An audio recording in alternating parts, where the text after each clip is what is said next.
ನೋಡಿ ತರಕಾರಿ ಫ್ರೈಗೆ ಎಲ್ಲ ರೆಡಿ ಇಟ್ಕೊಂಡಿದ್ದೀನಿ. ಈಗ ಬಾಣಲೆ ಇಟ್ಟಿದ್ದೀನಿ. ಇದನ್ನು ಇದು ಕಬ್ಬಣದಿದ್ದು ಪಾನ್. ನೋಡಿ ಈಗ ಗ್ಯಾಸ್ ಹಚ್ಕೊತೀನಿ.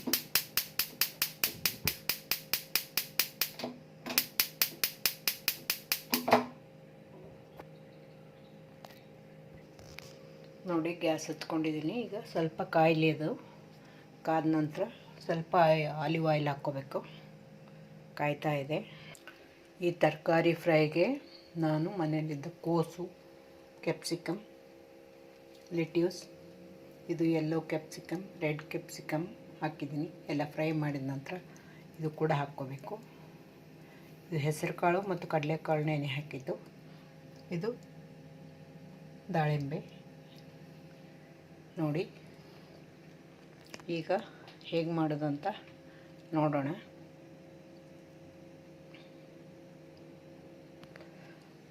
ಬಾಣಲೆ ಕಾಯಕ್ಕಿಟ್ಟಿದ್ದೆ, ಕಾಯ್ತಾ ಇದೆ. ಸ್ವಲ್ಪ ಆಲಿವ್ ಆಯಿಲ್ ಹಾಕ್ಕೊತೀನಿ ಸ್ವಲ್ಪ. ನೋಡಿ ಬಾಣಲೆ ಕಾದಿದೆ. ಸ್ವಲ್ಪನೇ ಆಲಿವ್ ಆಯಿಲ್ ಹಾಕ್ಕೊತೀನಿ. ಸಾಕು, ಜಾಸ್ತಿ ಹಾಕ್ಕೋಬಾರ್ದು, ಸ್ವಲ್ಪನೇ ಹಾಕಿದರೆ ಸಾಕು. ನೋಡಿ ಕಾಯ್ತಾ ಇದೆ. ಚೆನ್ನಾಗಿ ಕಾದ್ಮೇಲೆ ಎಲ್ಲ ತರಕಾರಿ ಹಾಕಿ ಫ್ರೈ ಮಾಡಬೇಕು. ಮೊದಲಿಗೆ ನಾನು ಕೋಸು ಹಾಕ್ತೀನಿ.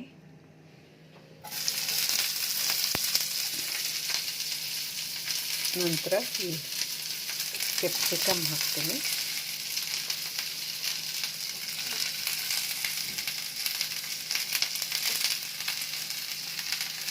ನೋಡಿ ಕೋಸು ಹಾಕಿದ್ದೀನಿ.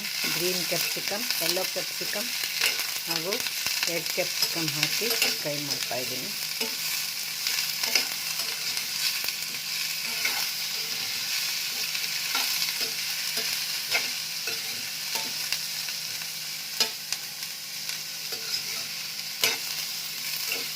ಇದನ್ನು ಇಬ್ಬರು ತಿನ್ಬೋದು, ತುಂಬ ಆಗುತ್ತೆ. ನೋಡಿ ಫ್ರೈ ಆಗ್ತಾ ಇದೆ. ಇದಕ್ಕೆ ಬ್ರೋಕ್ಲಿ, ಬೀನ್ಸು, ಕ್ಯಾರೆಟ್ ಕೂಡ ಹಾಕ್ಬೋದು. ಹಾಕಿಲ್ಲ ನಾನು ಇವತ್ತು, ಅದು ತರಿಸಿರಲಿಲ್ಲ. ನೋಡಿ ಇಷ್ಟನ್ನೇ ಹಾಕಿ ಮಾಡ್ಕೊತಾ ಇದ್ದೀನಿ.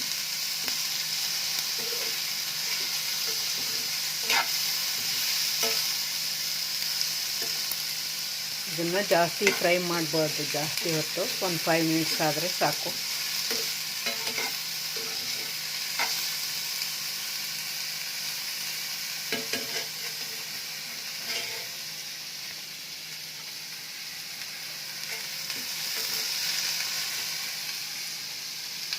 ಇದಕ್ಕೆ ಈಗ ಸ್ವಲ್ಪ ಕಾಳು ಹಾಕ್ತೀನಿ. ನೋಡಿ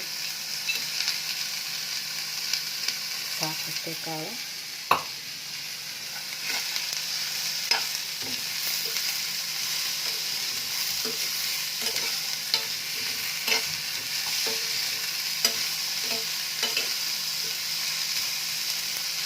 ನೋಡಿ ಚೆನ್ನಾಗಿ ಫ್ರೈ ಆಗ್ತಾ ಇದೆ. ನೋಡಿ ತರಕಾರಿ ಕಾಳು ಚೆನ್ನಾಗಿ ಫ್ರೈ ಆಗಿದ್ದಾವೆ. ಈಗ ಈ ಲೆಟ್ಯೂಸ್ ಎಲೆಗಳನ್ನು ಹಾಕಬೇಕು.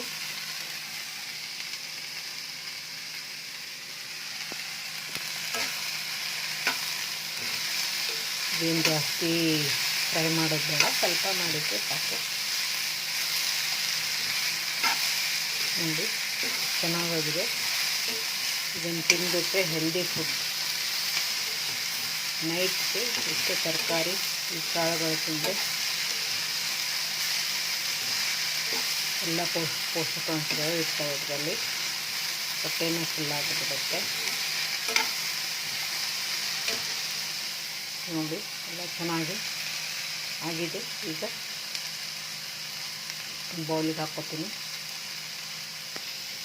ಬೇಕಂದರೆ ಒಂದು ಚಿಟಿಕೆ ಪೌಡರ್, ಸ್ವಲ್ಪ ಸಾಲ್ಟ್ ಪೌಡರ್ ಹಾಕ್ಕೋಬೇಕು.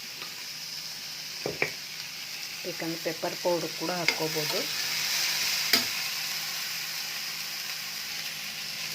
ನೋಡಿ ಆಗಿದೆ. ಗ್ಯಾಸ್ ಆಫ್ ಮಾಡ್ತೀನಿ. ಒಂದು ಬೌಲ್ಗೆ ಸರ್ವ್ ಮಾಡ್ತೀನಿ ನೋಡಿ.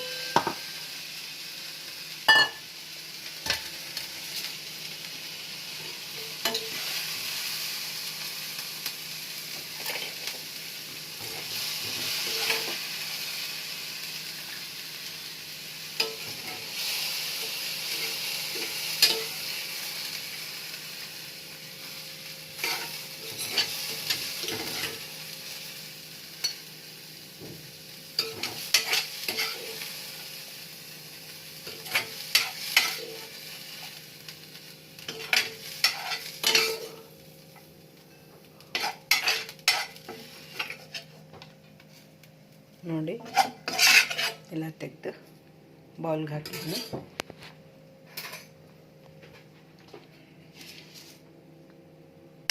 ನೋಡಿ ಮೇಲೆ ಒಂದು ಸ್ವಲ್ಪ ಚಾಟ್ ಮಸಾಲ ಹಾಕ್ಕೋಬೋದು.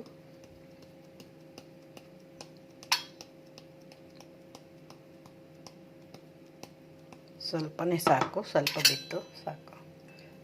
ಈಗ ಇದನ್ನು ಕಲಿಸ್ಕೋಬೇಕು. ನೋಡಿ ಇದು ಕೂಡ ಬಿಸಿ ಬಿಸಿಯಾಗಿದೆ. ನಂತರ ದಾಳಿಂಬೆ ಹಾಕ್ಕೋಬೇಕು. ಸ್ವಲ್ಪನೇ ಹಾಕ್ಕೊಂಡ್ರೆ ಸಾಕು. ನೋಡಿ ರೆಡಿಯಾಗಿದೆ. ಹಾಗೆ ಟಿ ವಿ ನೋಡಿಕೊಂಡು